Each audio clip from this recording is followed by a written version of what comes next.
सुंदरगढ़ जिला राउरकेला अंतर्गत छेन थाना पुलिस को एक बड़ सफलता मिली। दुईटी पृथक घर चोरी मामलार पर्दाफाश करने सह एक आंत जिला चोरी गैंगर पर्दाफाश करिबारे सफल होईची। एही मामलारे जणे अभियुक्तों को गिरफ्त कराजिबा सह चोरी टंकारे किणा जाइथिबा एक कार समेत अन्यान्य सामग्री जबत करा जाइछि।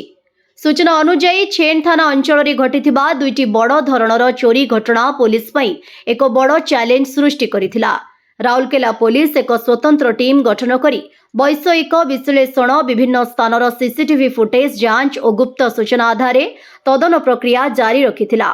तदनु समय रे पुलिस जणे संदिग्ध अभियुक्तों को चिन्हट करी काबू करिथिला।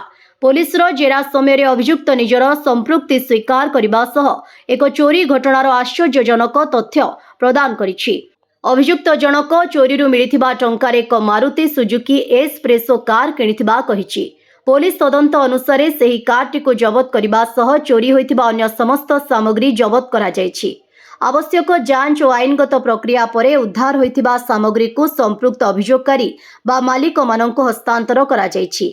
छेन थाना पक्षरु एही मामलार अधिक तदंत जारी रहिछि एवं एथिरे संपृक्त अन्य सदस्य माननकु धरिबा पई पुलिस उद्यम जारी रखिछि। राउरकेला पुलिस जनसाधारण जीवन और संपदार सुरक्षा पई सर्वदा प्रतिबद्ध बोली एही अवसर रे प्रकाश करिसंती। ब्यूरो रिपोर्ट, विकल्प समाचार। आम चैनल को लाइक, शेयर एवं सब्सक्राइब करंतु।